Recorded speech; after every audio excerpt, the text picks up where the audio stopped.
I will begin with a prayer to get us started. Almighty and ever-living God, source of all wisdom and understanding, be present with those who take counsel in the Episcopal Diocese of Vermont for the renewal and mission of your church.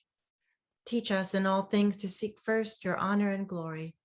Guide us to perceive what is right, and grant us both the courage to pursue it and the grace to accomplish it. Through Jesus Christ, our Lord. Amen. So welcome to our pre-convention hearing. And we have lots of instructions that we will get and things to discuss. And Joshua, is there any other thing that you'd like to add to our welcome?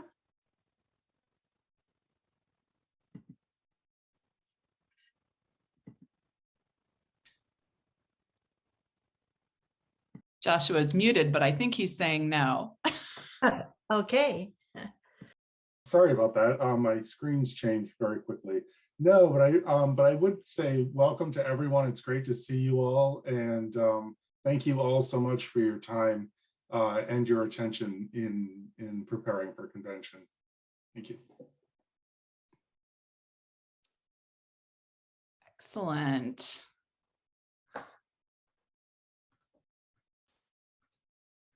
All right, so first up is the Zoom orientation. 1 second, I'm also admitting folks from the waiting room. So welcome to those of you who are just joining. And Sophie, I think you can stop the slide just because I want to make sure I'm kind of explaining this to folks. So welcome to the beginning of the process of your second Zoom convention, Diocese of Vermont. I'm so proud of you, and I know you're going to do awesome. So just to go over what's a little bit different this year from last year is, as you may have noticed, as you entered the room, the Zoom meeting this time, you are unable at this moment to unmute yourself. It's not that we don't love hearing from you and talking to you, but as you know, a cacophony of sound on Zoom is not a fun experience. So the way that we are going to conduct our business tonight is a good practice for the way that we will conduct our business next Thursday, which is that if you wish to be recognized, if when we have this evening time for questions, you're going to use your raised hand function. And so, it's a little different on whether you're using an iPad or a computer. If you're using a computer, it's usually in the lower right. So I invite those of you who feel so called to try out your raised hand function now. Yeah. See? Woohoo. Look at that. Well done. Very good. Okay, and then I'm also going to direct your attention to the chat. It's a little chat box where you can talk to one another, talk about things, say hi to each other, but just note that this is different from raising your hand and being recognized. The way that we try to describe this for people who have been to conventions in person in the past is sort of raising your hand is similar to standing up to speak at the microphone. And we should have folks lower their hand as well. Yes, and I actually can do that. I'm just talking at the same time. There is a way for us to lower all the hands, but yes, if you want to practice lowering your hands, please do that now. That would be fantastic. The other thing to note is, I know this has happened to at least one person this evening, is that when you are sent your Zoom links for these meetings, you will be first sent your Zoom link for next Thursday on Monday. So watch out for that. That is a unique link to you. So if you forward that email to someone else, it's going to show up as 2 of you in the meeting.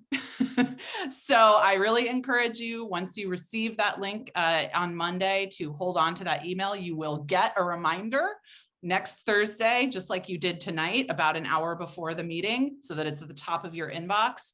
But again, do remember, the links are actually unique to you and attached to your name, and having your name show up is really important next Thursday because, of course, we want to establish a quorum. I think that's all that I've got. Yes, Bishop Shannon. I see Martha Chambers trying to, I think, raise her Zoom hand, and she didn't figure it out. Okay. Will you shake your head yes, Martha, if that's what you were concerned about?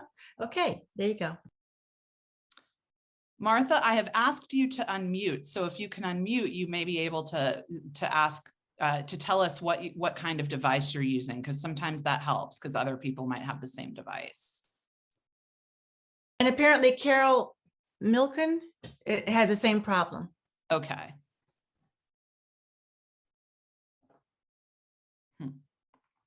And Lori Derry. Bishop, where are you seeing this? I'm so sorry. I'm just seeing their Yeah, okay. distress. Okay, thank you so much. I was like, am I missing the?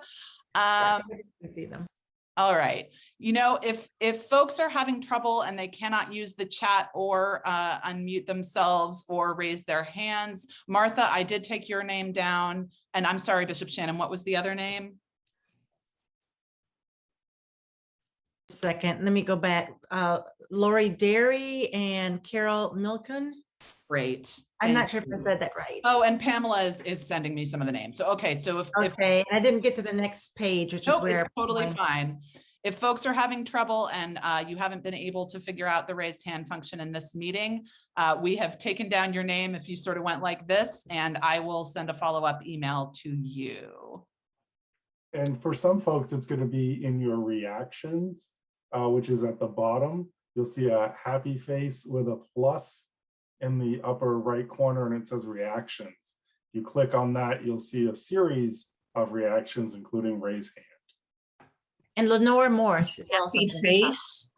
And I can also just say, if you have an iPad like me, there is at the top three little dots. It's and underneath it says more. If you tap that, a drop-down menu should come, and it should have the raised hand and the reaction, various reaction icons as well. So that's maybe the option for you to do that. That's in the top right corner, at least on my iPad. And it looks like Lenore Morse got her hand up. Figured it out. Yay, Lenore. Excellent. Wonderful. Okay, I think that is it for the Zoom orientation.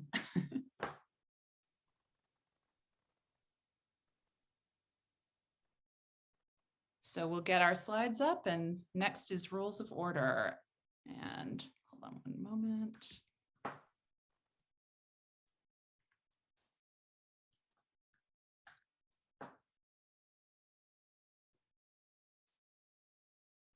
I see Tom Little's microphone is unmuted. Yes. Shall I proceed? Please do. Okay.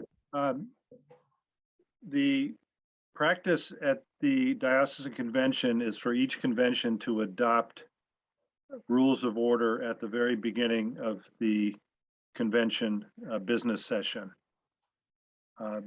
The belief or the view is that each convention has the right and authority to adopt its own rules of order and amend them and suspend them.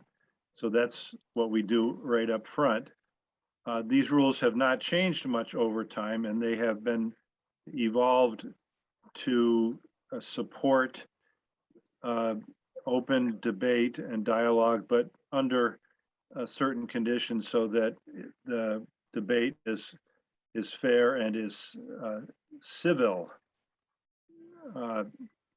So what you have in front of you on the screen and the rest of them that I'm sure can be scrolled through is the rules of order that we've used in the past, plus a rule of order at the end that was adopted for use last year using the remote meeting platform, which we're proposing to obviously do again this year. So that's the rules. Those are the rules of order. They're very basic. We also incorporate by reference Robert's rules of order, but Our experience has been that we've rarely had to resort to Robert's Rules of Order. Instead, the bishop, as the presiding officer, occasionally will call, if things get a little rowdy or a little tense, the bishop will call for a pause, perhaps a prayer. Sometimes we have sung a hymn and settled ourselves down again, and then resumed the business of the convention. In addition to that, at the business session, I will give some observations and recommendations for how the tone of the debate should proceed, the way to conduct a respectful and open process. At the end of that, what I typically do is suggest that the bishop consider asking the convention to agree that for each question, and that the questions are typically the resolutions, the budget resolution, and the other ones that are up for action, that each one of those be allotted 20 minutes or up to 20 minutes, and that each person speaking to a question, speaking to a resolution, be given up to 2 minutes to speak, with the proviso that no one may be recognized to speak a second time before everyone who wants to speak a first time has had an opportunity to do so. Those limitations generally don't apply to the person who is doing the initial presentation of the resolution.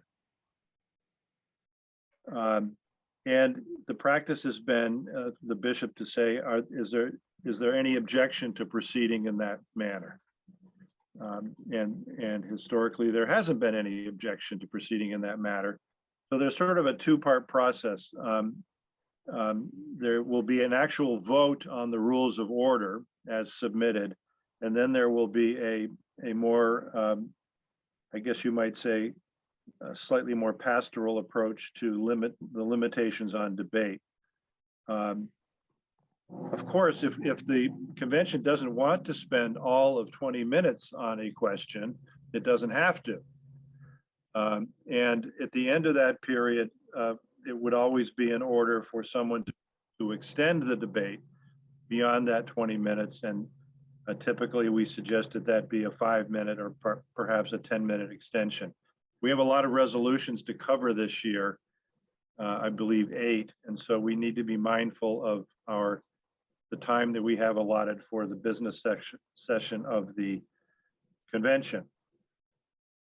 So that's it in a nutshell, Kathleen, Joshua, and Bishop Shannon. I'd be happy to answer questions, but I don't anticipate any difficulties with the rules of order because we've used them successfully in the past.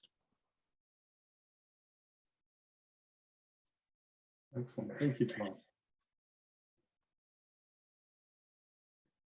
And then I would say will be available throughout the business session if I'm called upon for assistance in interpreting the rules of order or Robert's Rules of Order, and to help the bishop as presiding officer make a ruling if necessary.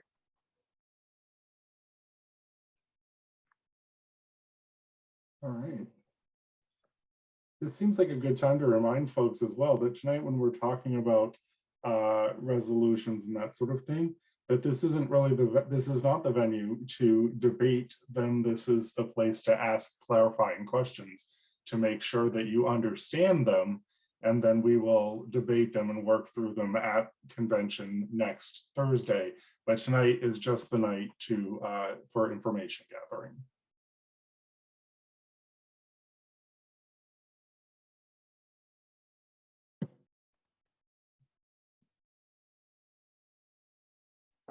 And I believe our next, if there are no questions, the next order of business is the budget report. Great, thank you.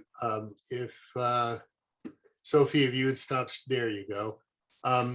Good evening, everyone. I'm very glad to be with you. I'm going to spend about 5 to 10 minutes to review the budget and then hopefully to have an opportunity to answer any questions that you may have about it. I'm going to share my screen and hopefully you all will be able to see it. Is that, can somebody who's unmuted just let me know if you can, is We it can coming see through? We can see it. Great, okay, good. Looks good. So what I want to do is briefly review the current year, our revenues and expenses in this fiscal year, 2021, show you where the bishop's appeal stands to date, and then spend most of our time discussing the integrated budget that has been proposed and approved by the diocesan council. So in terms of the current year, we're 3/4 of the way through the year. So if this were a perfectly designed budget, every item would be at 75%. It's never a perfectly designed budget. And so some items are larger and some items are smaller. Mission support from congregation was originally predicted at $810,000. We've since revised that based on our experience last year and information provided by the vestry approved budgets from many parishes, so that our prediction is closer to $710,000 rather than $810,000. And although based on the original convention approved budget, we're only at 60%, in terms of our revised budget projection, we're actually over 90%. So we've had good participation and faithful contributions from our parishes. Excuse me, Jerry, could you increase the size of the slide, please? I can try. Thank you. Is that a bit better, Josh? I think that would be fine. Thank you. Great, thanks for asking. So we're going to lose the column titles a little bit. That's probably okay. Our restricted and unrestricted investment yields have been good and are just, as you can see, about on target at 75%. Miscellaneous income is way above what we'd originally projected, and that's largely attributable to the CARES Act PPP loan, which was forgiven in early 2021. We have a second dip, if you will, on the PPP loan opportunity that's not shown on this budget, but rather will appear on next year's budget with the expectation that it will be forgiven in 2022. So our total income so far this year is just over $91,000. And if we look at our expenses, we can see that we're generally on budget. A few categories such as personnel are a little bit above. There are a number of other categories such as administrative expenses, particularly travel and office expenses, which are below projection because of the pandemic. So our total expenses are at about $745,000, which is about $61,000 over budget, but our net income and expenses are plus $30,445. So we're still in the black. Excellent. Jerry, can I ask you to go into the slide mode at the bottom? I think that might actually solve the issues folks are having with being able to see. The slide mode at the bottom. Let me see if I can. I'm not sure which. So where it says comments at the bottom. Okay, let me see if I can. I don't have a comments at the bottom. Okay, sorry to interrupt. It was just a suggestion that. Okay, I have a share screen and I'll try to, let me see if I can adjust the size of it a little so we can see. I'm sorry, Jerry, that was my suggestion. And I think if you show the slideshow and not just the slides, if you click on slideshow. Yeah, that's, I make it tried to bigger. do that and I wasn't able to, but let's see if I can manage to do it now. There, how's There we that? go. Okay. So to summarize the current year, we have a net positive balance after 9 months. Contributions from parishes are below the original approved budget, but not below our adjusted estimates. Revenues from investments and other sustainable resources are on target. The CARES Act adds $91,000 to our revenues. If the net from the CARES Act were excluded, the current net balance would be negative by about $43,000. Our expenses are slightly above budgets, with some categories low due to COVID and others larger than when the budget was originally planned a year ago. Our reserves include $17,000 from CARES Act money that we expect to pass on to the wider Episcopal Church through our covenant 2 years from now. The Bishop's Appeal has done extremely well. The current, as of the end of September, was almost $62,000. And as you can see, the majority of people who designated a purpose for their contribution gave to the area of greatest need. So the Bishop's Appeal has done extremely well this year. I'd like to hold our discussion until after I've presented the budget for the upcoming year, and then perhaps we could discuss both of them together or answer questions. Your budget committee for planning FY22 was myself, Canon Walter Brownridge, Dean Greta Getline, the Reverend Bob Spainhour, Melanie Combs, Rebecca Wilson, Kathleen Moore participated on behalf of Canonical, and Rich Segui, our financial administrator, brought us back to the truth when our minds wandered. So that was the group that constructed this. I'm really excited to be able to present to you for the first time, I believe, what we believe to be an integrated or comprehensive budget that includes pretty much all aspects of what the Episcopal Diocese of Vermont is doing throughout the upcoming year. It includes both the operating budget that you're familiar with, but also a new non-operating budget and a grants and loans budget. Canonical Communications, and with the assistance, I believe, of Greta Getline and others, is preparing a narrative budget, which will be presented at convention. Tonight we'll be focusing on the integrated budget. As you can see, we've divided into 2 major categories, operating and non-operating. Within the non-operating category, we have a quote, traditional budget that has revenues and expenses. We also have a grants and loans budget, which focuses on money that would be available for loan or grant. Let's look first at the operating budget. We propose an operating budget totaling just over $1 million for the upcoming year. Mission support from congregations is projected at $740,000. That's based on both our experience over the past 3 years and particularly focusing on the budgets that have been approved by vestry for the current 2021 year. Investment income and miscellaneous income are projected as you see here. Our CARES Act loan, we expect to be forgiven and to provide $110,000. The wider Episcopal Church will also be providing a COVID relief grant of $40,000, which can be added to the operating budget. And we expect to use about $41,000 from the Hunt Fund grant, which will contribute to balancing the operating budget. So those are the sources of revenue. As you can see, the large portion of the revenue, shown as the blue wedge, is from mission support from congregations, with our investment income and the CARES Act loan providing the other large pieces, but important contributions from other sources. On the expense side of the ledger, we project personnel expenses of about $622,000. And other categories are pretty much as you see them.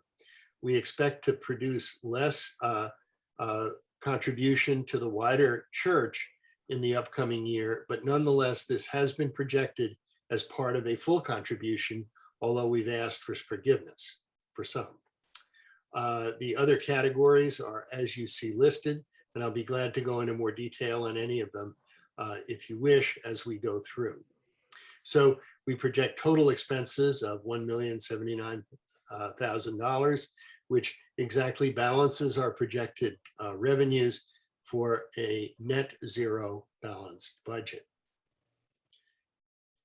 Part of this is our passing money from the actual operating budget into reserve accounts for anticipated future costs. This is sort of like saving money to fix your roof if you know that you're going to need to repair the roof in about 5 years. And you can see the categories that we have listed here. I draw your attention particularly to what we're setting aside as the Episcopal Church Assessment Reserve. This is money that would be our fair share of the CARES Act PPP loan, which would be passed on to the wider church. The other areas that I would point out to you are reserves against conferences and meetings that will take place in future years. In some cases, perhaps only every, I believe it's 5 or 6 years, and others every 2 or 3 years. But these are savings against our expectation of future expenses. So in terms of the expense category, once again, we're a service organization. So the large portion of our expenditures are for personnel. Wider church support is the next largest category, with administrative expenses and office expenses and other items as shown on this pie chart. Let's look now at the non-operating budget, and this is a relatively new area. The non-operating budget includes a number of sources of revenue. First on the list is our Hunt Fund grant. We project that in the upcoming year, it will again be $115,000, as it has for the past, I think, 3 or 4 years, of which a portion is being used in the operating budget and the remainder is available for the non-operating budget. Several restricted accounts that provide dividends from the unit fund are shown here, such as aged and infirm clergy, local mission support, and seminarian tuition fund support, and campus ministry at UVM. These are committed restricted accounts, and the money is essentially passed through our non-operating budget to their benefit. The bishop's appeal is also added to this. So we anticipate that we'll have about $207,000 available for distribution, largely to agencies outside of the operation of the diocese itself, be they individual parishes or seminarians or whatever it may be. On the expense side, we have 3 major categories. The first is the Thrive program, which I believe you're familiar with. Expenses for meetings, coordination expenses, consultants are projected to absorb about $13,500.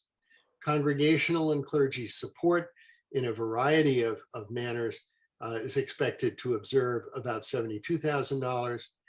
And our mission and evangelism, another $121,000. And I would highlight that that includes $55,000 for the support of Mission Farm and $40,000 for the support of Rock Point Commons, for a total of $207,000, a net balance of 0.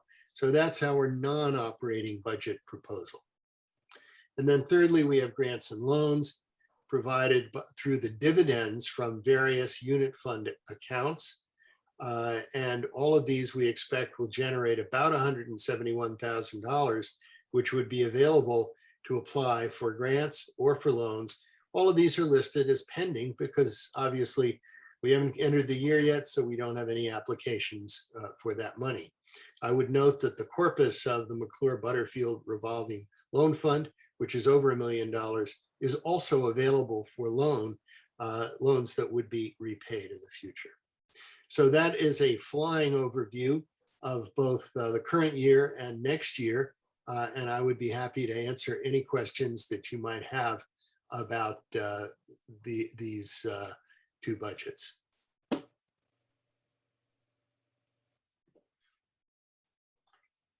Are there any questions Okay. that? Yes, I see Craig Smith has his hand up. My only Greg. question is, how did you arrive at the 55,000 for Mission Farm and $40,000 for Rock Point? What was the discussion like and what were the elements of it? Thank you. Craig, the numbers are identical to the current year budget. Rock Point will be receiving a total of $80,000, of which by prior somewhat arbitrary agreement, $40,000 is considered for support services for the excluded portions. By excluded, I mean not part of the conservation reserve, the excluded portions of the Rock Point Reservation that is retained by the diocese. So there's a $40,000, let's call it property management fee that's provided for that, and $40,000, which is considered a contribution or mission support for earth care and for the Rock Point Commons. A total of $80,000, which is exactly the same amount as it's been for, I believe, the last 5 years, and I'm sure at least the last 4 years. In terms of Mission Farm, the total is, a lot of that is devoted to, as they choose to do it, for salary support for the folks who work there. It's an amount which was determined, I believe, and someone else can comment, but I believe by agreement between Bishop Shannon, Lisa Ransom, and others involved in the Mission Farm program. And again, I believe that's the same amount that has been utilized at least for 1 year, if not longer.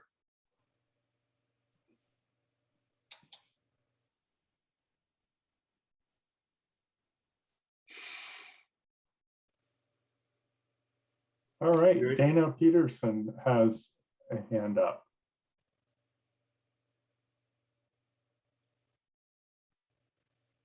Yes, thanks so much.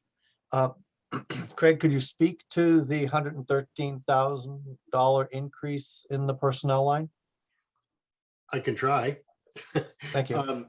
When the increase, it's sort of apples and oranges. Let me see if I may, let me share my screen so that folks have in front of them what what I believe you're referring to. Let me just find it here on, yes, here, the operating budget called for personnel expenses in the current year of $509,000, and for the upcoming year, $622,000. This $509,000 was built in the summer of 2020, at which time we had a single cannon, Lynn Bates, and we didn't know Lynn was going to retire. We now have two cannons, one of whom essentially replaces Lynn, but the other is in addition to that, and also several other clergy that are receiving support through the operating budget in order for them to work in transitional mission work and things of that sort. I believe that that's really the major difference. It was sort of what was known in the summer of 2020 is very different than what we know now and what transpired over the last 18 months. There have been several, one in particular office position that was not refilled when the individual retired, and that would reduce the personnel budget proportionately. But that's basically the main difference. I hope that answers your question.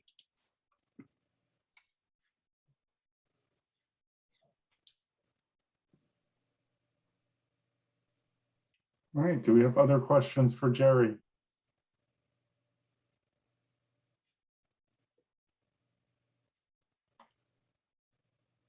All right, seeing none, I think we can move on to our next piece, Kathleen. Thank you, Jerry. Next, we have resolution. Thanks to everyone.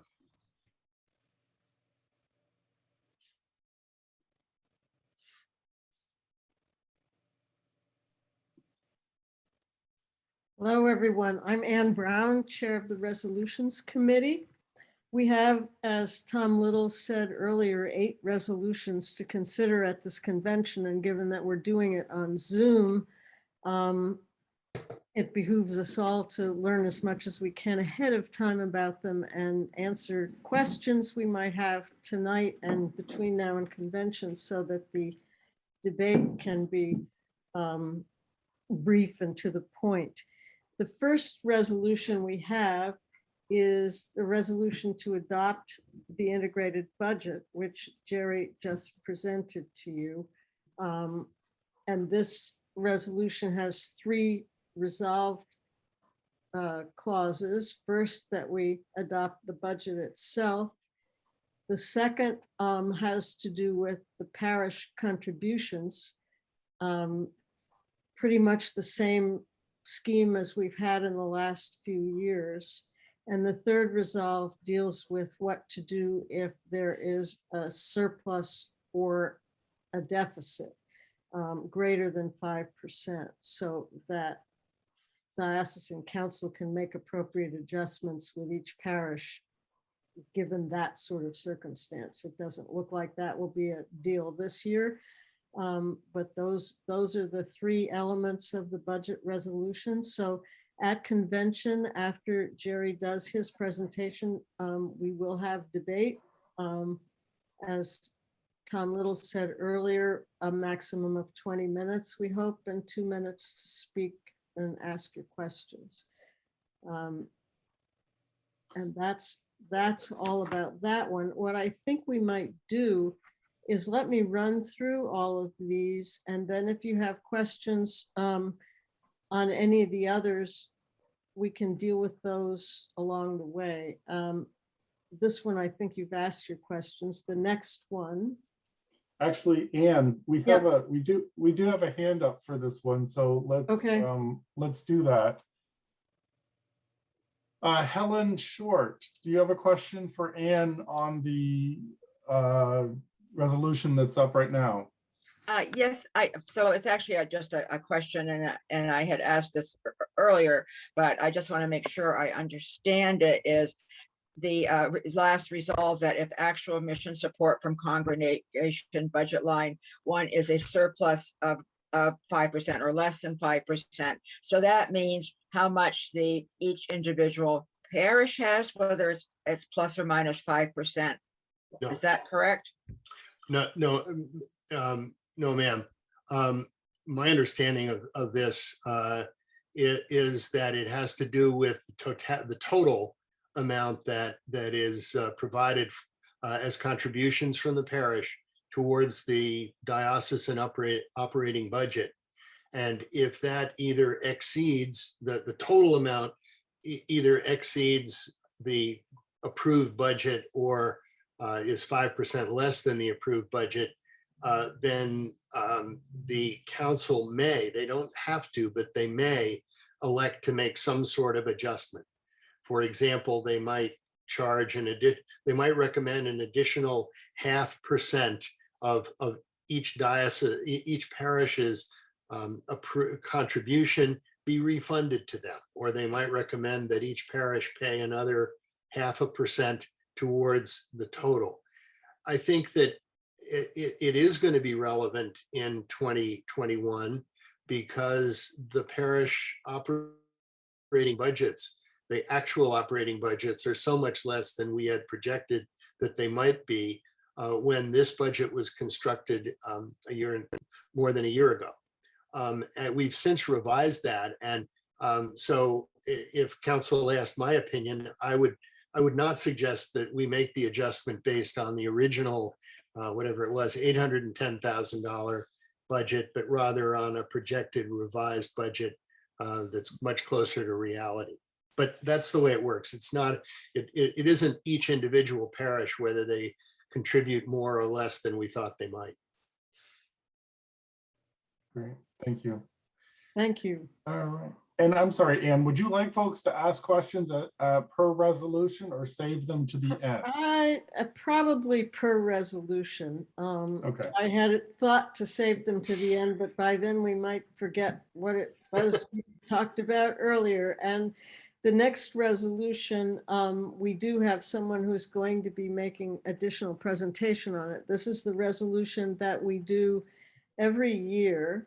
It's not always the same resolution, but every year we are required by canon to propose a minimum clergy compensation for the following year. And there are a bunch of elements, and that include cash, stipend, housing, reimbursements. And within the last couple of years, we have passed resolutions at diocesan convention to provide for payment to deacons who are not normally paid, and also to locally ordained clergy who do not take a salary. And you'll find that in part of the resolution, but the reason for that is that so that they can participate in the church pension fund programs. If they're not paid and no funds are being submitted to the pension fund, then they can't participate in those very valuable programs. The amount is minimal. It's $25 a month. And I think that's been going on for the last year. I haven't heard of issues, but there may have been some. And in order to explain this year's resolution a little bit further, I'd like to ask for Dean Greta Getline to explain what has gone on in the process of developing this particular resolution. Thank you, Anne. For those who don't know me, I'm Greta, the Dean and Rector of the Cathedral.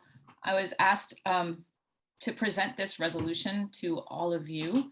I had a small hand in working on it, but it was largely developed by Diocesan Council and passed by them unanimously at a meeting earlier this week.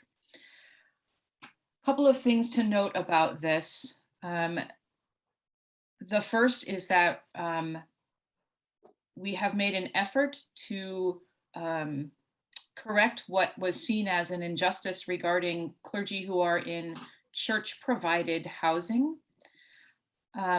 Apparently, there have been times when the church pension group 30% calculation has made it possible for clergy to be in church-provided housing and receive little to no income in addition to that housing, little to no cash salary, using a 30% valuation of the housing. This is an attempt to even the playing field a little bit. One of the ways we have talked about it in the subgroup that was working on this is to, some of you may remember that there was a Facebook meme that went around a while ago when we first started, first started talking about a lot more about equality and what does it look like. And I can't remember exactly the sequence of photos or images that were displayed in this presentation, but it was, imagine a fence that is a solid fence, and a series of people are lined up behind that fence, and only the tallest people can see over it. And the shortest people can barely come up to the middle of it. And the next photo is, well, it would make it equal by giving everybody the same box to stand on. Well, still the tallest people can see over it and the shortest people cannot still see over the fence. What's needed is different boxes for different sized people. That's true equality and true justice. So, and I apologize to anybody who knows the memes better than I do. So this, the fourth line down, which says value of church provided housing as a percentage of total clergy compensation. This is not to be confused with taxes or pension. This is strictly about cash salary that's given to clergy in full-time, three-quarter time, half-time, or quarter-time positions. As most of you know, if you are in church provided housing and you are working full-time, your cash salary is less than somebody who's not in church provided housing because you get the housing. Church Pension Group calculates that for your pension as a 30% of your cash salary, your total clergy compensation, which is your cash stipend, your seeker reimbursement, and your equity allowance. However, if you are, say, quarter time, if that same 30% is used to reduce your cash salary, you could end up with nothing, or $1,000 a year, or $1,500 a year. And those that were working on this budget felt that that was an injustice that needed to be corrected. And so this is an attempt to do that. We have run it by the church pension group and they understand what we're doing and support it, but wanted to clarify that this is not used to base, it is not the same as calculating the amount that's contributed to the pension fund by the church, and it is not the same as what you calculate to pay your taxes. This is strictly only about cash salaries. So if you are a quarter-time person living in church-provided housing, the church cannot calculate your housing value as more than 7.5% of your cash salary and it goes up from there to 30% as full-time. In addition, you might note that the council calculated a 2.5% increase on the baseline cash stipend, which is the top line, all the way across the board. You may remember from last year, if you have a memory for numbers, if we applied that to the quarter time from last year, it would still be under the whole package would be under $18,000. There was a clear desire to lift that position to the church pension group's minimum for receiving a year of credited service, which is an $18,000 threshold, as you all know. And so that quarter time minimum cash stipend becomes $16,650 with a SECA reimbursement to get to a total of $18,000 of total cash plus housing and SECA. I think those are the basic elements that may sort of be questionable for people or lead to certain questions. There are more elements of this resolution on the next slide, I believe. If you could just advance it one, Sophie, that would be great. Thank you. There's a recommendation for a cost of living increase. I want you to note the word recommendation, and a recommendation for a merit increase as a church sees fit. Also want to make note of the word recommendation. Anne already talked about the $25 per month. And I think the only rest of the resolution is basic, supply clergy rates and that kind of stuff. So go back one slide, Sophie, because I think that's where the questions are gonna probably come from. So Joshua, I think we're ready for that part. Excellent, thank you. All right, I see Benjamin Anderson Ray has his hand up. Yeah, I have a question on the equity housing portion that would be technically added as salary, as I would understand it, which would mean that it would also increase the amount of payment a parish needs to make to the pension fund. And I'd like clarification as to whether that's true. And then I have a second question, and it's a little bit aside of this. The church pension fund is overfunded in the billions of dollars. And I'm wondering whether there should be also a resolution or some sort of amendment to this resolution that calls upon the House of Bishops, who control that number, as to the taxation for the pension fund, to be reduced. Thank you, Okay, Benjamin. Can I just take the second half of that? The bishops don't control it at all. It's Yeah. laws that control it, that, actually the laws with pensions that control how they spend it and how much they have to spend. That is not true. The amount of percentage which is paid by the parish is controlled by the House of Bishops and the legislative bodies of, it's in the canons. It's not controlled by the pension fund, because when we talk to the pension fund, they're very clear that they have nothing to do with setting that percentage. It all comes from the House of Bishops as a resolution, which then typically gets approved by convention. So I'm wondering whether there should be a piece of this where we ask them to start reducing that and actually put some back pressure to help our parishes to be able to better afford clergy. Because again, they're overfunded in the billions of dollars. I believe the last number that I saw was something like 10 or 12 billion dollars overfunded. I think, Benjamin, I think that's a great point, but I'm wondering if we can set aside that and just look at this this Yeah, particular absolutely. resolution that's before us. I mean, I think, for maybe the next convention, that's something to think about and talk about. I want to just address your first question, which is about the equity allowance. Yes, it counts as cash, part of the total clergy compensation. So yes, it counts as part of the 18% that you pay to the pension fund for that clergy's pension. This has been, I don't know how much it has, this is my second convention here in Vermont, and the first time I've been asked to work on anything having to do with finances. This amount, this 4.74% came from Rich Segui in the finance office as what was passed before and has been used by parishes to calculate the housing equity for those clergy in church provided housing. So that's already been in place. That's not a new thing. And do you have a It comment? hasn't been. Yes, I do. Yep. I just want to say it hasn't been in place equally across the board, which needs to be resolved, but it's supposed to have been in place. I think I'm hearing two different questions. I believe the question had to do with whether the quarter-time person, the 7.5% value ascribed to housing is to be considered a piece of the cash stipend or added on top of it.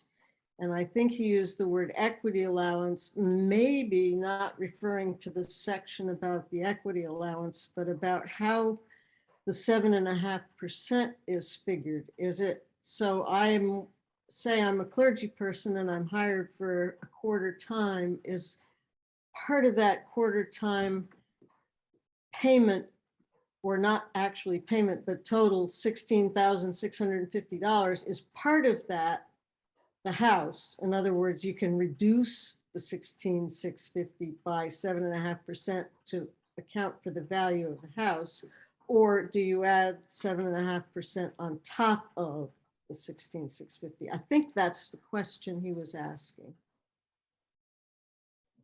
Is that what you're asking, Ben? Maybe, maybe not. Apologies, I just wanted- I've made it so that Ben can unmute again. Yeah, I was muted. I couldn't talk. What my concern is that we make sure that the affordability of clergy is as affordable as possible, which is a separate equity issue to the parishes, especially our smaller parishes.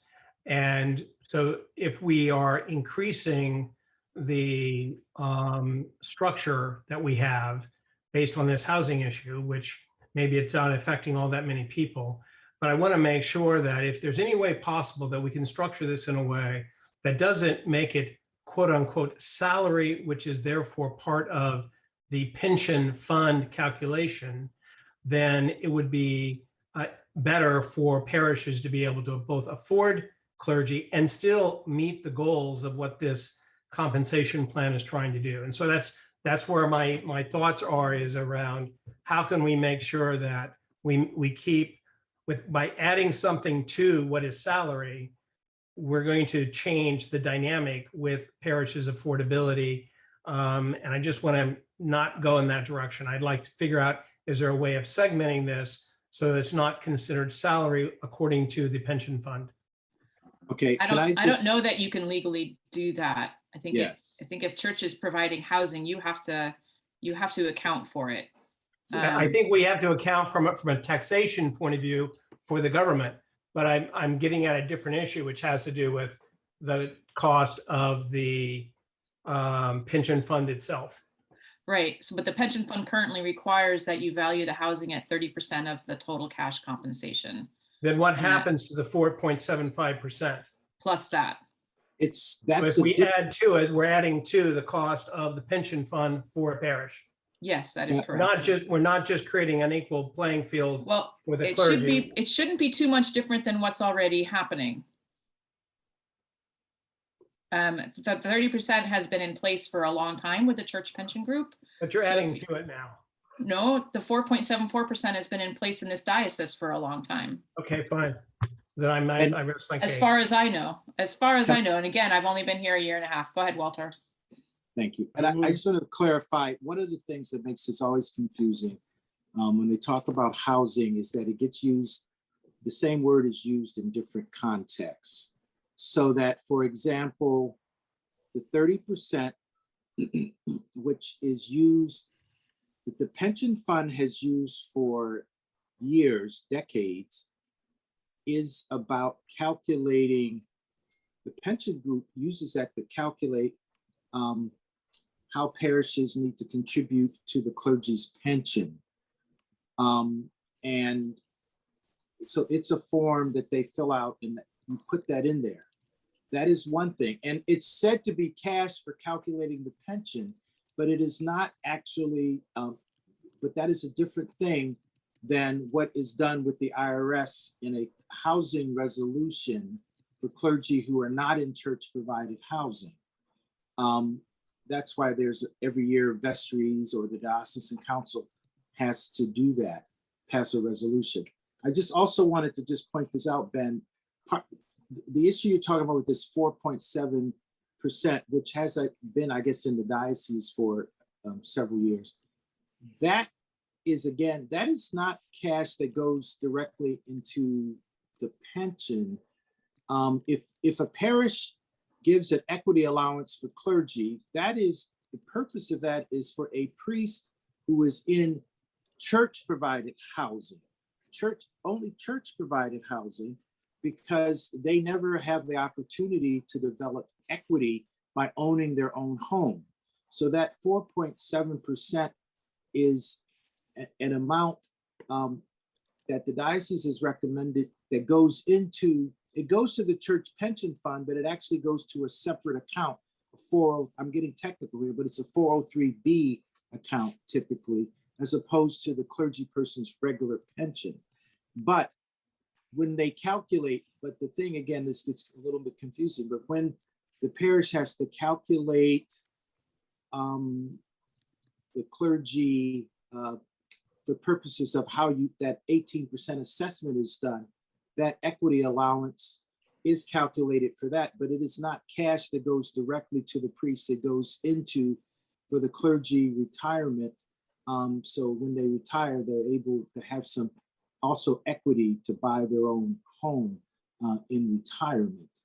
So I just wanted to just add that to the point. And I also just want to thank Rebecca Wilson, put in the chat. Actually, it is not the House of Bishops. I'm sorry if someone told you that. The Board of Trustees of the Church Pension Fund sets the assessment rate.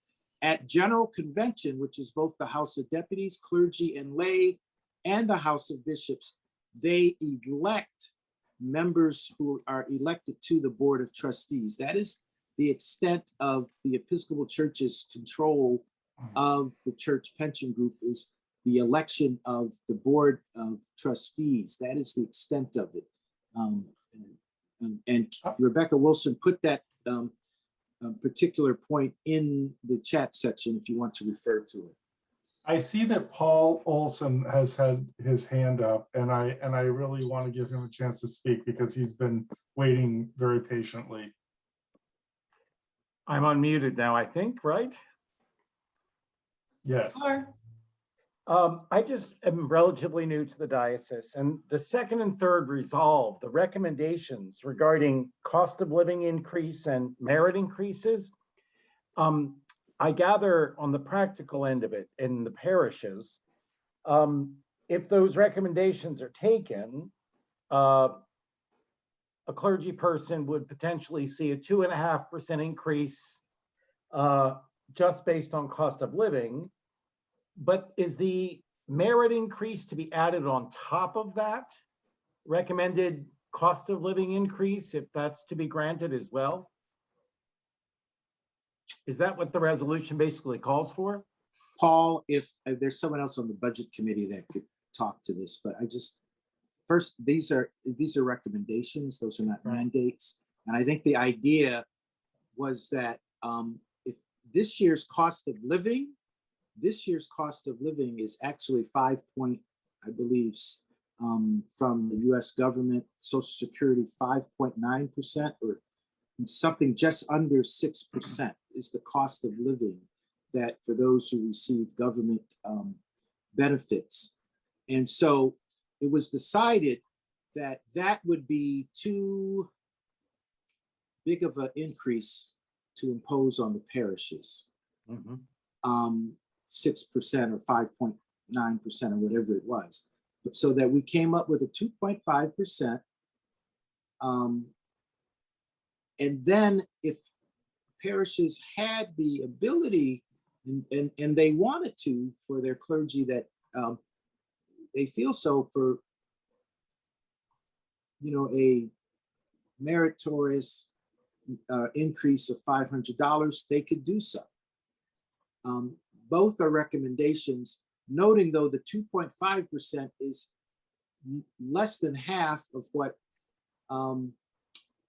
Social Security recipients will receive and others, you know, veterans benefits. It's still less than what the government will recommend, but that's what we decided. 2.5% seemed to be what we thought was a doable amount for parishes, and that the $500 is also a recommended merit for those. Okay, that helps. Thank you.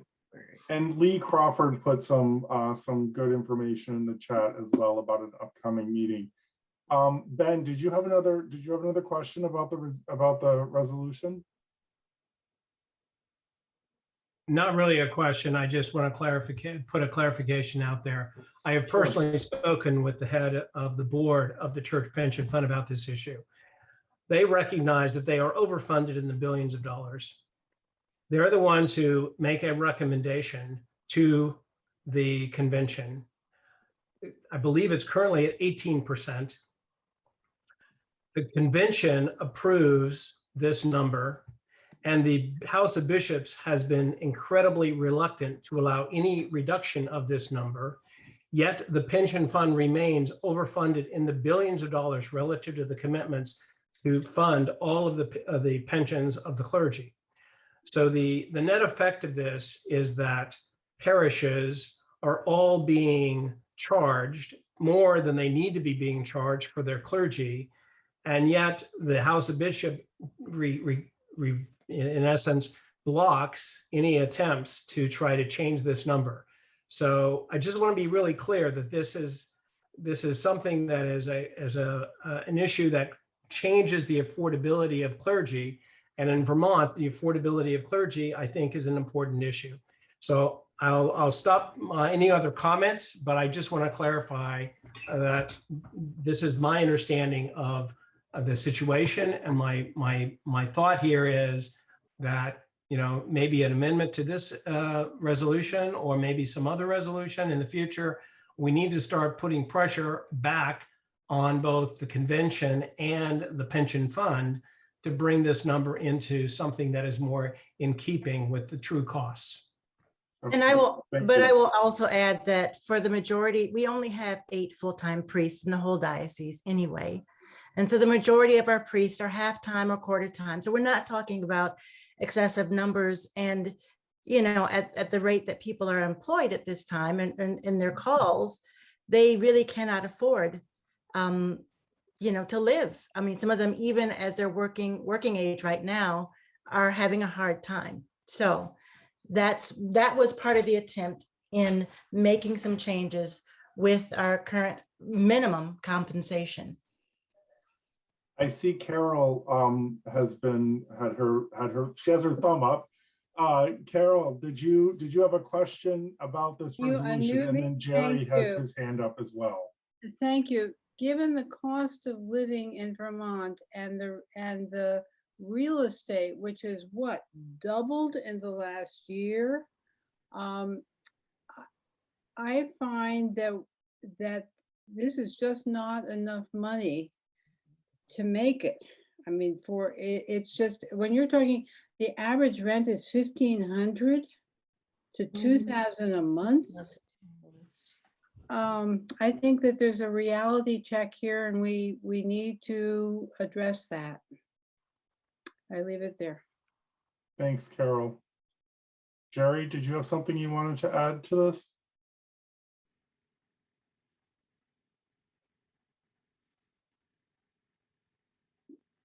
I see your lips moving, but we can't hear you, Jerry. Okay, I'm sorry. I thought I was unmuted. I There you go. apologize. Another way to solve the multi-billion-dollar overfunding of the pension fund is to increase pensions. That's what many annuity companies do. If they've had particularly good revenue years, they increase the annuity payment to their annuitees. And so perhaps some combination of reducing the charge to parishes with increasing the pension for priests would solve the overfunded problem. Thank you. Thank you. Does anyone have a question about the resolution?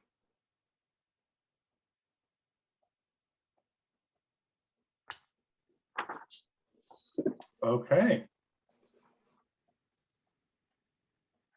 All right, what's next on our docket, Kathleen? Goes back to Ann Brown, and we are going through the resolutions. Excellent, thank you. Ann? Okay, I would suggest that anyone who has an issue like Mr. Anderson Ray might want to think about it well ahead of convention and prepare a resolution for convention to consider. It's kind of late for that at this point. So moving on, we have a resolution to establish a strategic task force on financing and governing structures.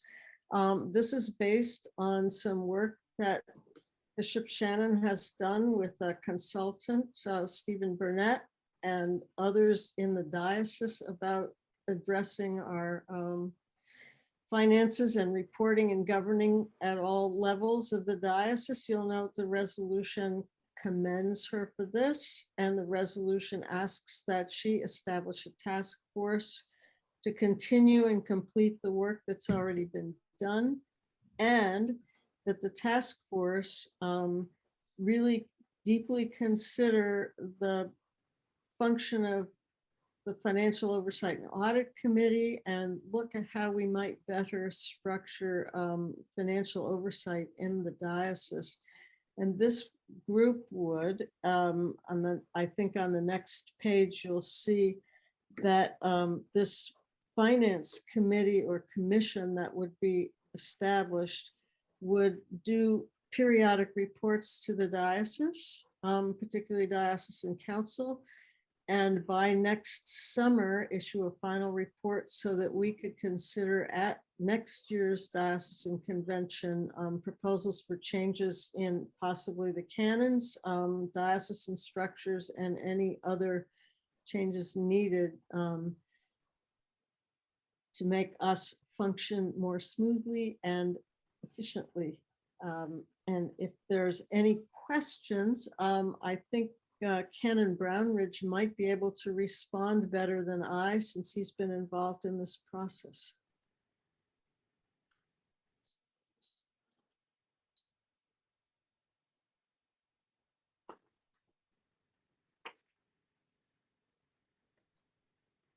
None?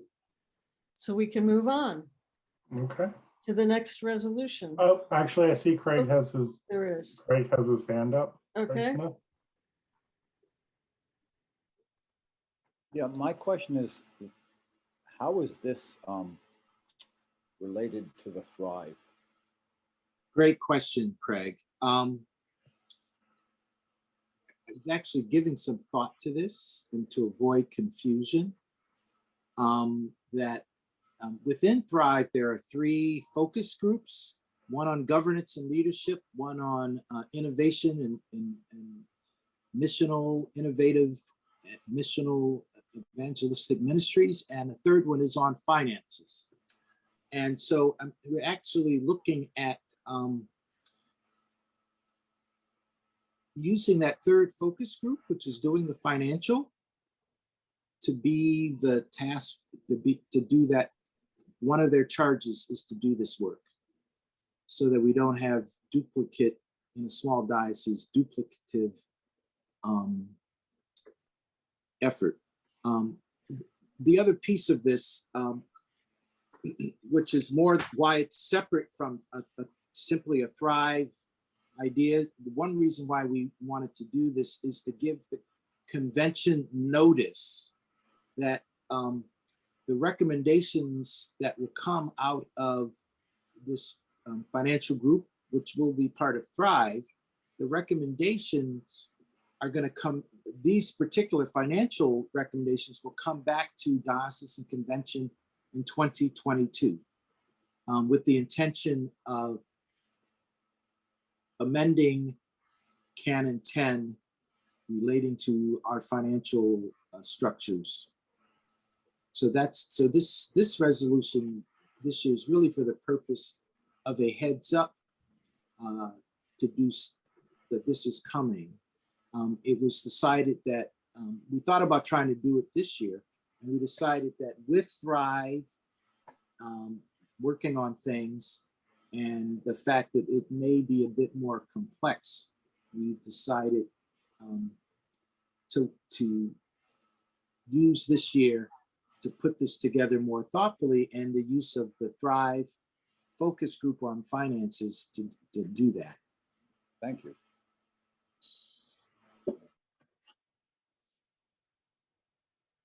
Okay.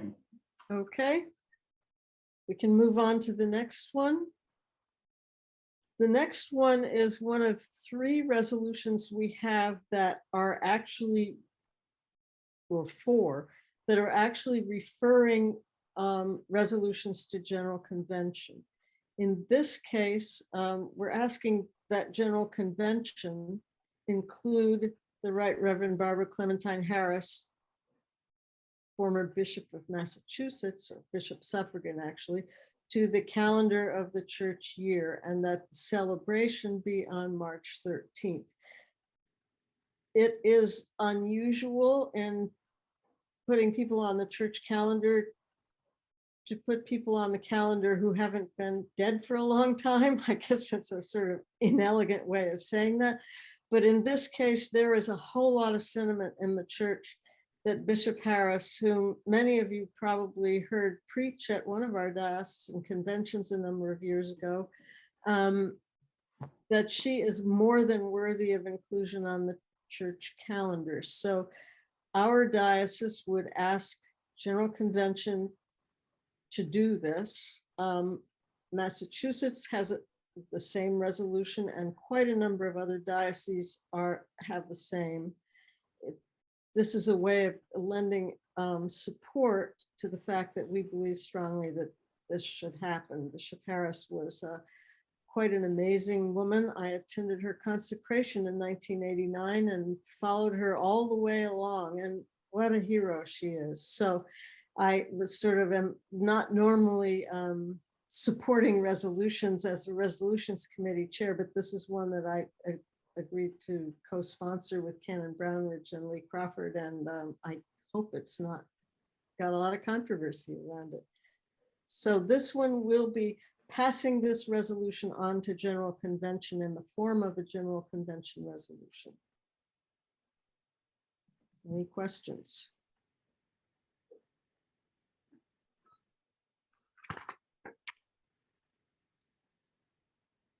Okay. We can go on to the next one. This one comes from a group of, I believe, all clergy who have expressed a real concern about the pension group and other groups sort of focus on binary gender identities, and that this would ask us to be more aware and respect transgender and non-binary people in our own diocesan life, and then that a group get together to write the pension group and the Church Medical Trust to change their own systems to work with other providers that they use for health insurance and other benefits to stop forcing people to choose only male or female as their gender identity. The resolution as posted on the diocesan website has the Reverend Rachel Field as the contact person. It has her email and phone number. So she would be a good person to contact about questions about this resolution.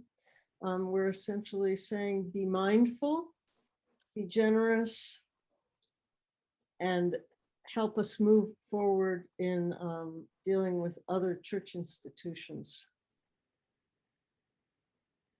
Any questions about this one?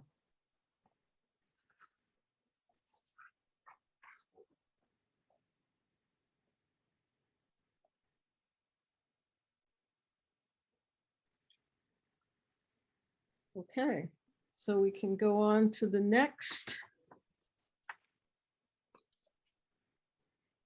This is another one that we're asking this convention to send a resolution to General Convention in the form of a memorial. That sounds a little odd. We normally think of memorials as remembering people who have died. But in the case of General Convention, a diocese or a deputy or a bishop can provide a statement of support to the convention for work that's going on in that convention. In our case, we passed a resolution in our diocesan convention in 2018 regarding application of the Leahy laws to Israel. The Leahy laws have been in effect for a long time. You can read the explanation that's given in connection with this resolution. The explanation that shows is the one that was offered in 2018.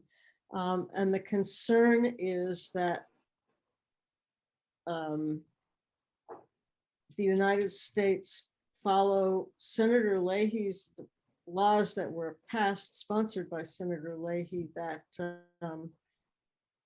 ask the State Department and the Department of Defense not to fund countries that have been engaged in human rights abuses. So what we're doing here is not debating the issue itself as much as saying, yes, we understand that General Convention in 2022 will be looking at resolutions sent to it addressing this issue, and that we're sending a memorial to this legislative committee saying, yes, this convention has discussed this in the past and this is what we did. And so we would be sending it on as a support for their work on legislation coming before the convention. I served on the legislative committee that dealt with these issues in 2018. We took in memorials from several sources to help us in our deliberations about resolutions that came before us, and that's what this would be.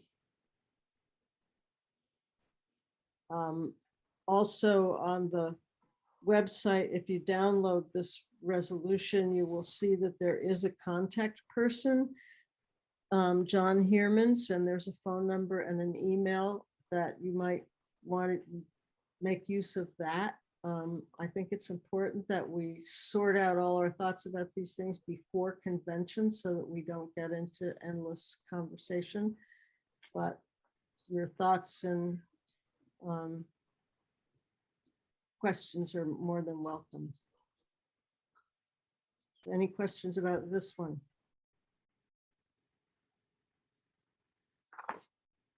Or the process? Carol Sears has her hand up. Hi, Carol. Hi, I'm not familiar with the Leahy laws. Are you able to give like just a brief? Oh, I think you did. If you go on the website and download this resolution, yeah, it has a whole long explanation that explains the Leahy laws, and it has some State Department fact sheets about the Leahy laws. So you can find out all you need to know from that. It's on the resolution itself, because one of the things we don't do is ask you to approve stuff and state documents that you don't have access to. So this is provided in the resolution that's on the website. It's the explanation from the resolution that we passed in 2018. I think Kathleen just put up a link to that, didn't you, Kathleen? Yep, I'm putting the links to the full resolutions as we go through them in chat. Excellent. Thank you for doing that. Did you have another question, Carol? No, not really. Okay. All right. Do we have other questions about this resolution that's before us?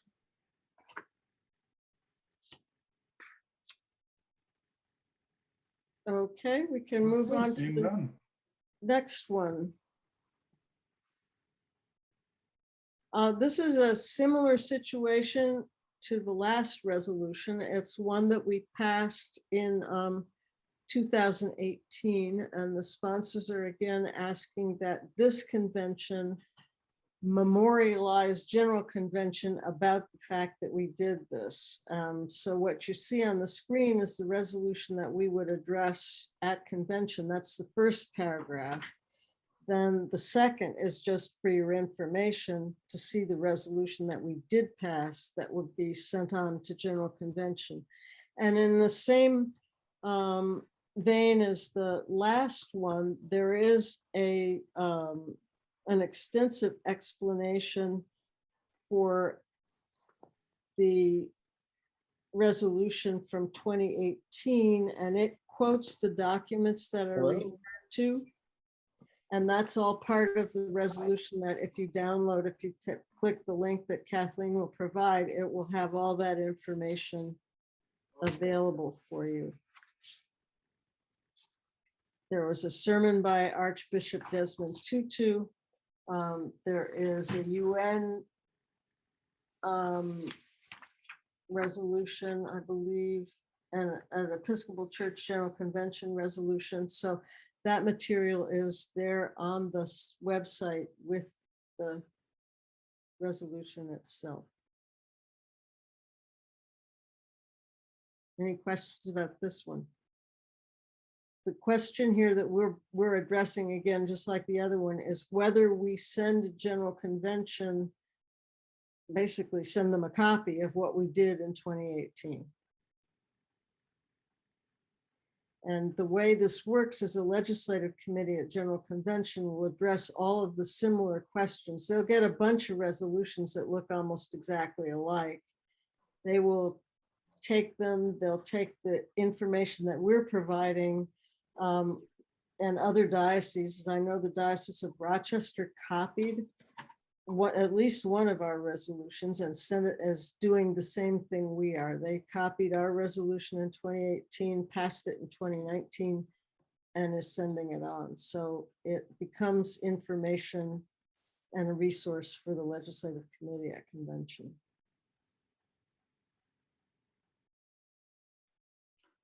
Great, thank you. And do you have There's another? just one more. All right.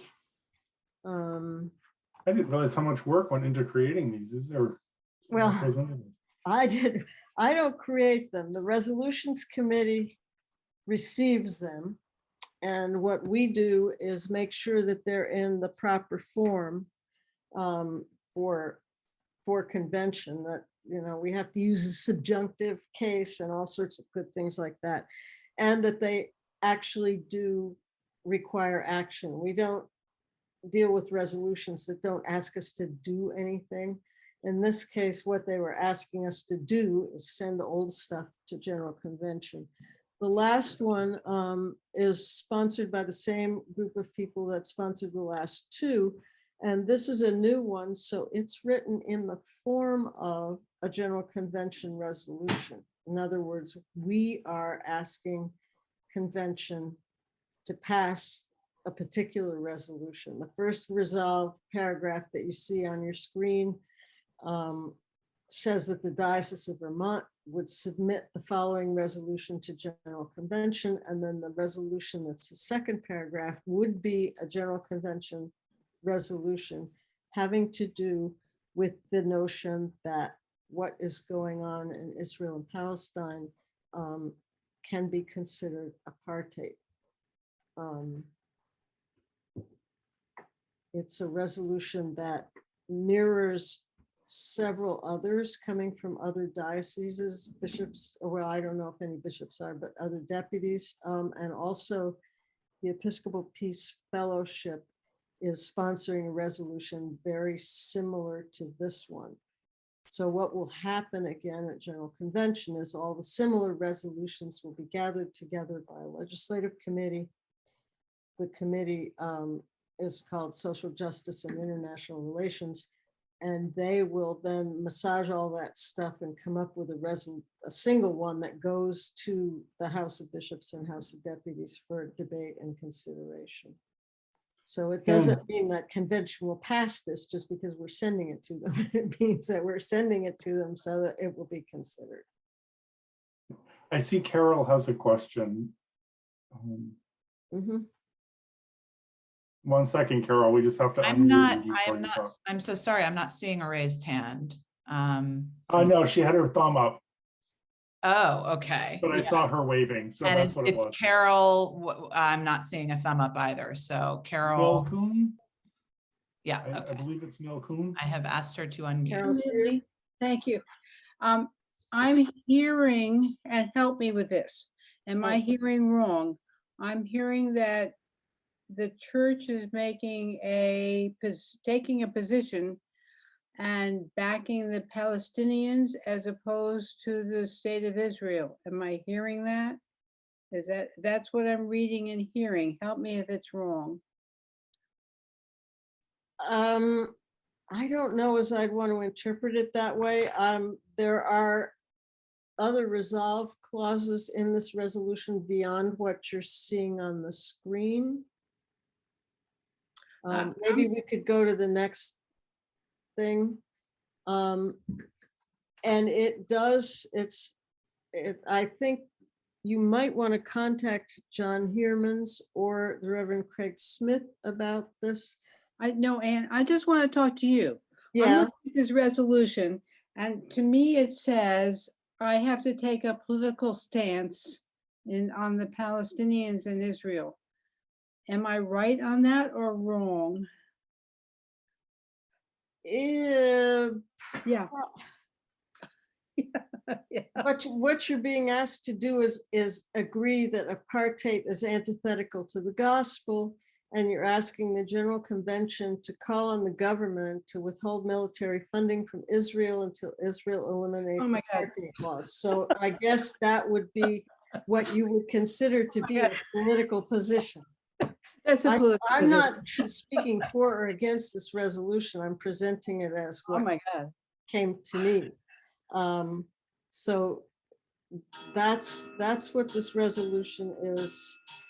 Do we really go there? Asking us to state as a diocese. I know that the Episcopal Peace Fellowship is putting this resolution forward to General Convention, and there are other dioceses that are considering it. But it's up to us to decide whether we want to make this statement or not. Thank you. Okay. I do think it's really important that we maintain, ourselves and respectful discourse as we're talking about things here. Joshua, thank you. I agree with that totally. Can I just make, this is a historical observation as someone that's been involved in this issues and others in the General Convention. This particular resolution, which uses the term apartheid, I just want to let you know, when folks get nervous and they talk about political, and I understand your concern, Carol, but there is a difference between partisan politics and matters of what we call public theology and public witness of justice. The quote in this was using Archbishop Desmond Tutu, who was someone that I worked for at one time in South Africa. And it was in the 1980s that, again, the Episcopal Church, including the Diocese of Vermont, was asked to oppose apartheid in South Africa. And there were arguments made that people said, well, that's getting into politics and the church should not get into politics. And Archbishop Tutu and our leaders of the Episcopal Church, such as Bishop John Walker and many others, John Walker of Washington, D.C., and many other clergy and lay people pointed out, just as in the 1950s and 60s, the Episcopal Church took stands about the dignity of African Americans and other people of color as far as race and respecting their full dignity, that we could not simply stop at our own nation's borders. We are part of a global church. Desmond Tutu and many other Anglicans are our brothers and sisters in the same communion, and they were suffering and hurting. Likewise, in the Middle East, we do respect both the state of Israel, but we also want the Palestinian people, of whom we share a link, including the Anglican Church in the Middle East and Jerusalem. Just last week, the Archbishop of Jerusalem in the Middle East was preaching at the cathedral in Boston, Massachusetts, the Episcopal Cathedral. It is for the design of actually peace in the Middle East by respecting the dignity of all and for justice. There can be no peace without justice. So I just wanted to just point that out, that while some people, and I respect their opinions that may differ from mine, but we as Episcopalians have had a long history of struggling, but hopefully getting on the right side of the issues of justice and peace and dignity for all. Nicely said. Thank you. Thank you very much. That was better said than I could. That ends the presentation of resolutions. All right. Well, thank you, Anne, for all of your hard work, and thank you to the Resolutions Committee for doing such a fine job. Thank you. Thank you. Okay, and now we have nominations. And I will turn that over to nominations. To Jenny.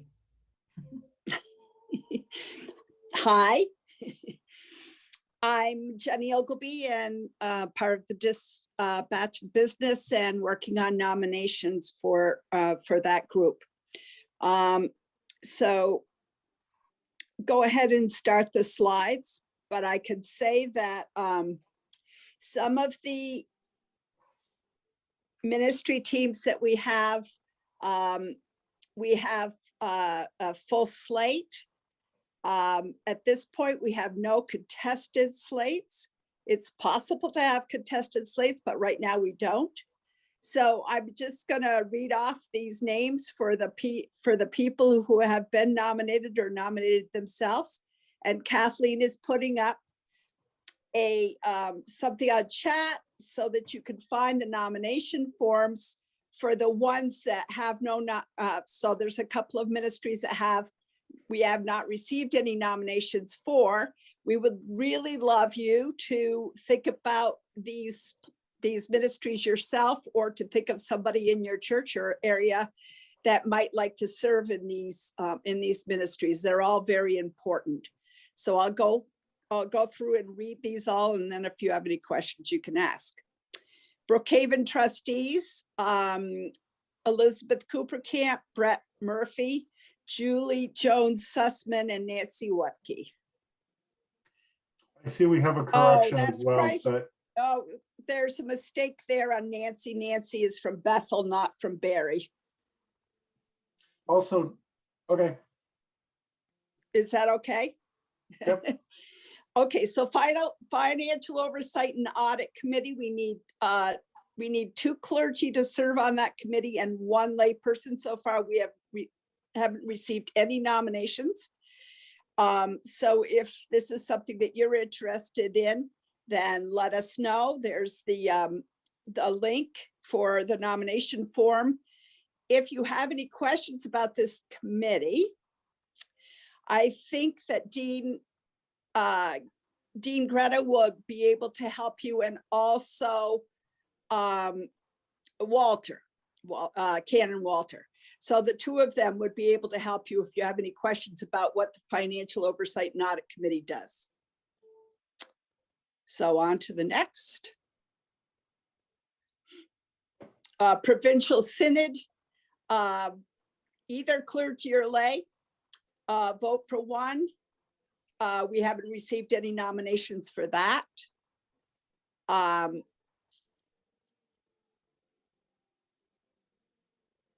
Rock Point Board, vote for one, and we've received a nomination for the Reverend Margaret Mothauer to serve in that capacity.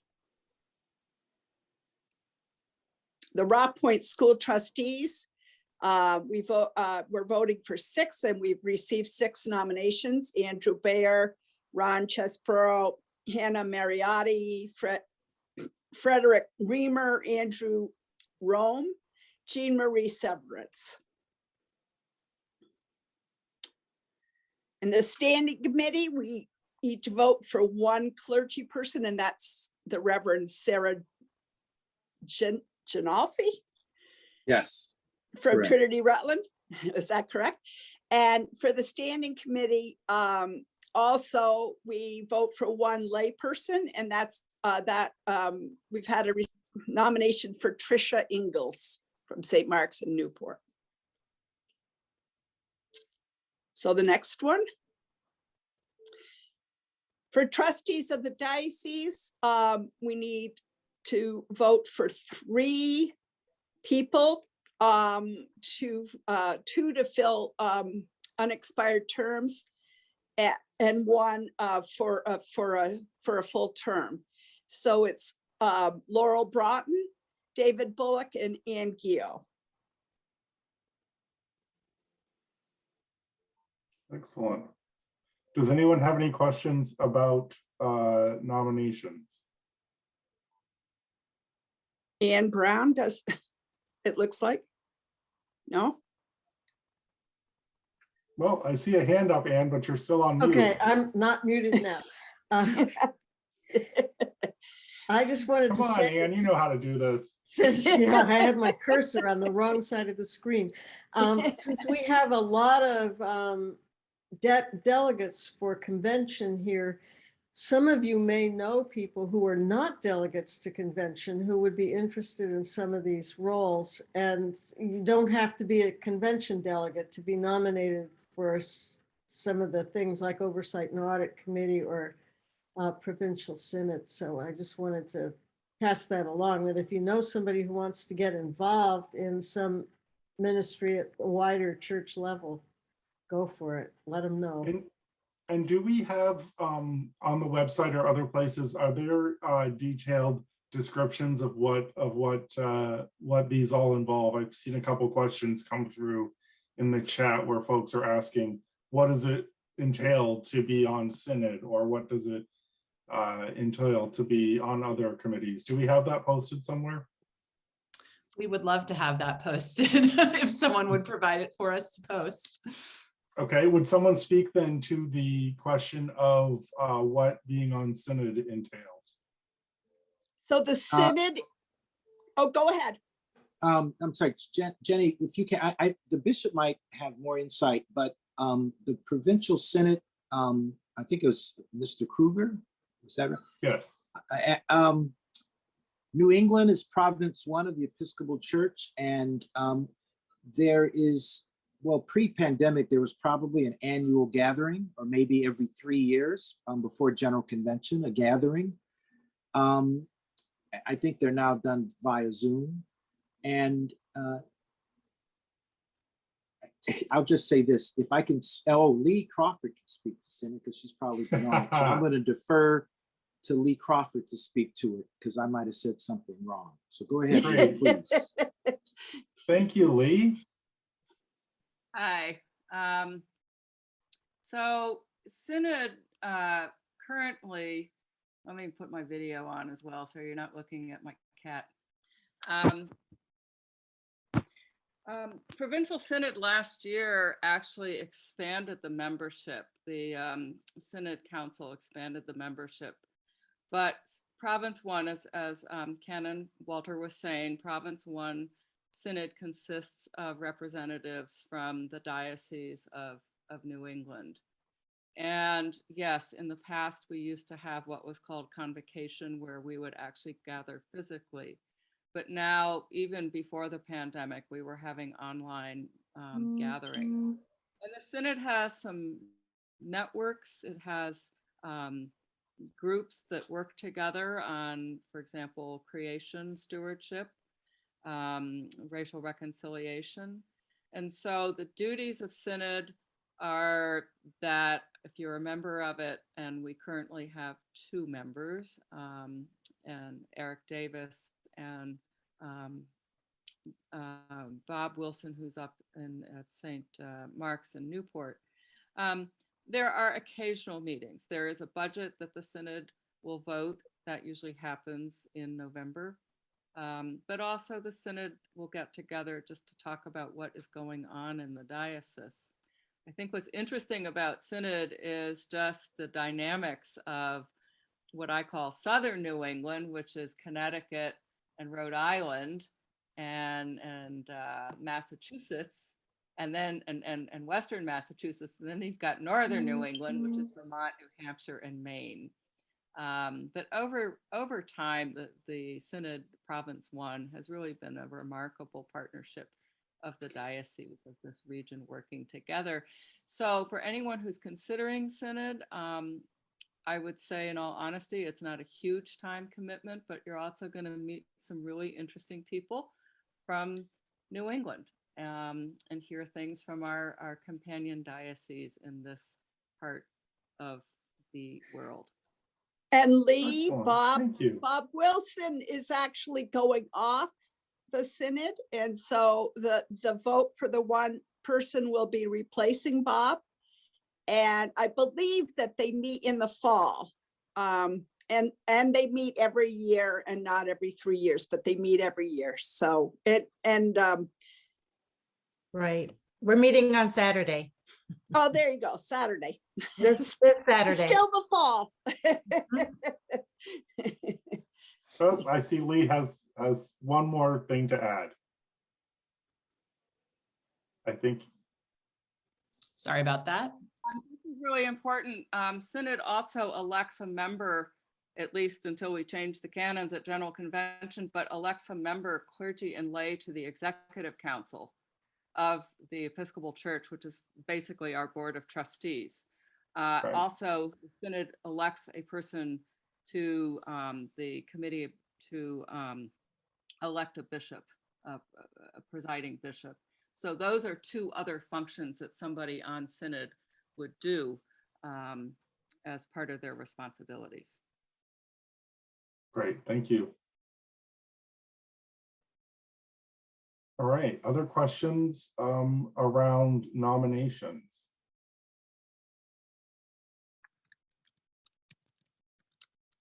All right, seeing none, what is next up here? Voting practice. That feels like Kathleen Moore. Well, we've done so much, so many of us have done so much sitting and listening. So here is a participatory piece of the meeting. So you all may remember from last year, or not all of you, those of you who were here last year, that we use a feature called Zoom polling. So it is rather simple. What's going to happen is you're going to see a little poll pop up on your screen. One of the tricks to remember is that some of us are quite accustomed to swatting away anything that comes and pops up at our screen, which usually is a good practice, but in this case is not. If you have any trouble voting, we're going to try this twice. Please feel free to ask questions and we can try to help you now. If you are having trouble voting and still sort of raising your hand to ask the question and all of those things, I am going to put my email address in the chat. If you cannot see the chat, the email address is communications@diovermont.org. And if you email us, we will get you running on Zoom before Thursday. So, okay, here we go with our first very important poll.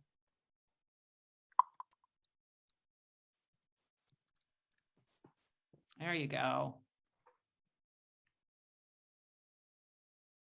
Oh, one of our co-hosts ended the poll. So co-hosts, please Please keep your, yes, so co-host sort of, you're not going to participate in this. How about that? Those of us who were here early at 5:15. All right, we're going to try another one. That's disappointing. I was really excited to see this. I know, but you know what? This one's even more controversial. Just wait. Okay. All right, I'm here we ready. go. Oh, okay. Yeah. Oh boy, this one's getting far more interest anyway, so it just shows.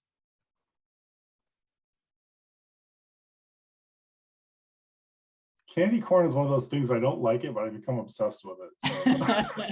So. All right, I think most of us, oh, we've still got a few people making up their minds. All right, here we go. So we're going to end the poll and we're going to share the results.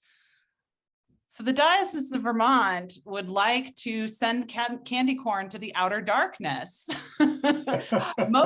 Yeah, 54%, my goodness. All Maybe right. we have a lot of dentists on in the Yeah, very healthy, very sugar conscious. I can understand. Okay, so did anybody, I will take a moment if anybody really had trouble, didn't see it, has a question about it, please raise your hand and we'll try to help you out.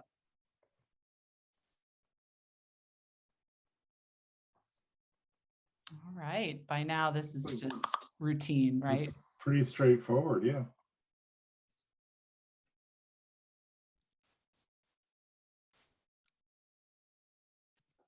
All right, I think we can move on to what is just going to be general Q&A. Okay. I'm still seeing the poll. Do you still have that up? Are other people still seeing that? You can just close it or press stop. Okay. Yeah. All right, awesome. Great. Okay, so yeah, we are at 7:47. We are doing great on time tonight. Does anyone have any questions?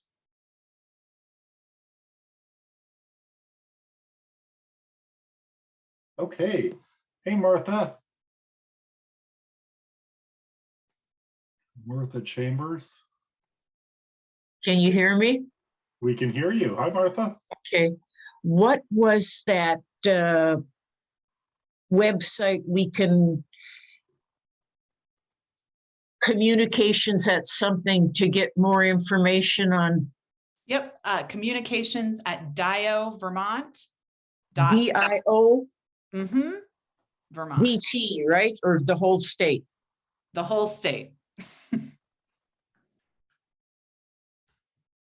Okay, communications at diovermont.org. You got it. Thank you.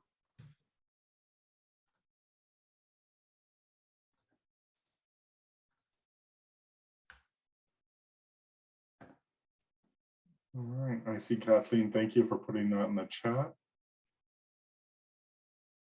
That's it. All right. Do we have any other questions this evening? Craig.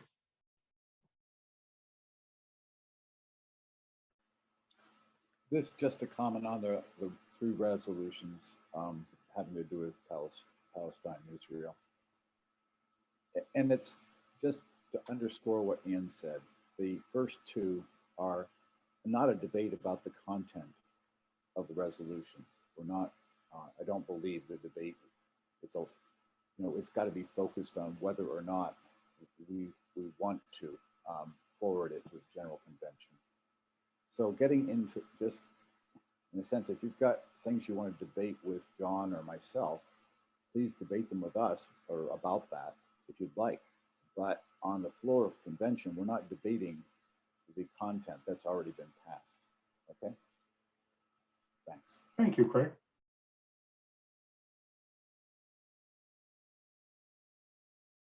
All right. I'm not seeing any questions. Bishop Shannon, do you have anything that you would like to?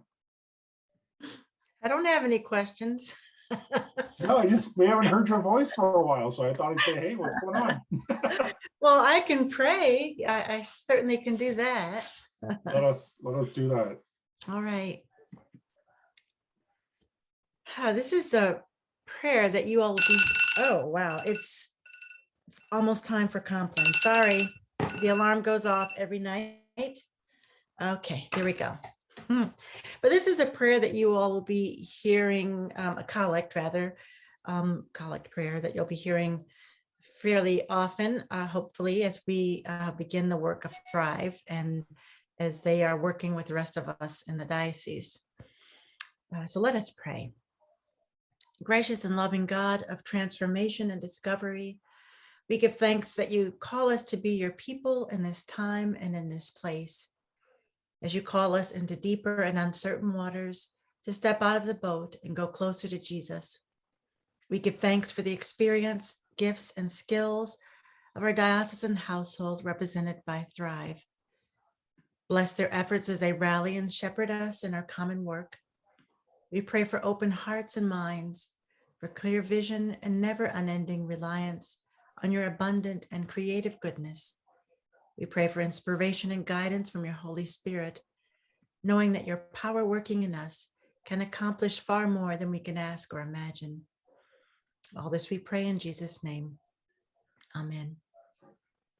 And then a prayer for the night. Oh God, the life of all who live, the light of the faithful, the strength of those who labor, and the repose of the dead. We thank you for the blessing of the day that is past and humbly ask for your protection through the coming night. Bring us in safety to the morning hours through him who died and rose for us, your Son, our Savior, Jesus Christ. Amen.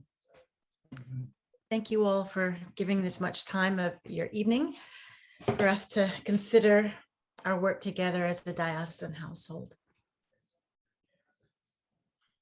Thank you, everyone. And I'd like to thank Kathleen Moore and colleagues for all of their amazing work, Canticle Communications, all the members of the Diocesan Dispatch of Business Committee, of course, Bishop Shannon. Thank you all.